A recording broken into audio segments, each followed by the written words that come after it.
பேசும்போது ஒரு கோஷம் போட்டார், ஜெய் ஸ்ரீராம். மாணவர்களையும் போட சொல்லியிருக்காரு. நிறைய பேர் ஜெய் ஸ்ரீராம்னு கோஷம் போட்டிருக்காங்க. ஜெய் ஸ்ரீராம், ஜெய் ஸ்ரீராம், ஜெய் ஸ்ரீராம்.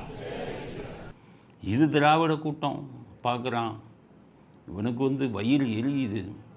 அது எப்படி நீ கோயிலில் போய் ஸ்ரீராம்னு சொன்னேனுங்க? தப்பு தான், நாங்களும் ஒத்துக்கிறோம்.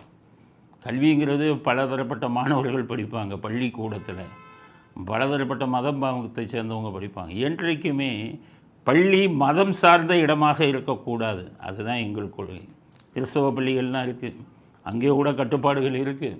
எல்லோரும் எல்லாம் கிறிஸ்டினாங்கன்னு சொல்கிறதில்ல. சொன்னால் அவங்க மேலே நடவடிக்கை எடுக்கணும். அதுதான் கல்விங்கிறது. பள்ளிக்கூடங்கிறது கல்வியை போதிக்கக்கூடிய இடம். அங்கே கவர்னர் சொன்ன ஸ்ரீராம் என்ற கோஷத்துக்கு எங்களுக்கு உடன்பாடு இல்லை. நீங்கள் சொல்கிறது ரைட். ஆனால் நான் கேட்குறேன், எங்களை போன்றவர்கள் இதை சொல்லலாம்.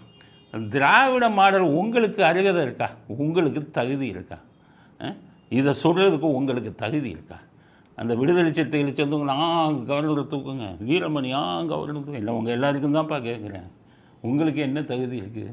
இதே பள்ளிக்கூடத்தில் கல்வி பாடத்திட்டத்தை வைக்கிறீங்களே, வளர்ப்பு மகளை கல்யாணம் பண்ண வீரராவை மிகப்பெரிய தலைவராக நீங்கள் சித்தரித்து மாணவர்களுக்கு சொல்லி கொடுக்குறீங்களே, இதை விட கேவலமான விஷயம் என்ன இருக்குது? அது மட்டும் தப்பு இல்லையா?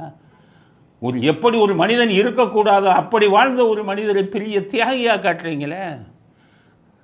தாயுடன் உறவு வைக்க வேண்டும் என்று கேவலமான புத்திமதியை சொன்ன ஒரு மனிதரை மிகப்பெரிய தியாகியாக காட்டி பள்ளிக்கூட பாடத்திட்டத்தில் சேர்க்குறீங்களே. ஜெய் ஸ்ரீராம்னு சொன்னதை விட இது ஏற்றுக்கொள்ளக்கூடிய விஷயமா? இந்து என்றால் திருடன்னு சொன்னவர், கொள்ளையடிப்பது எப்படிங்கிறத தமிழக அரசியலில் வழிகாட்டியாக இருந்தவர். வனவாசம் புஸ்தகத்தை பார்த்தீங்கன்னா ஒரு மனிதருக்கே அவர் தகுதியானவராங்கிற கேள்வி வரும்.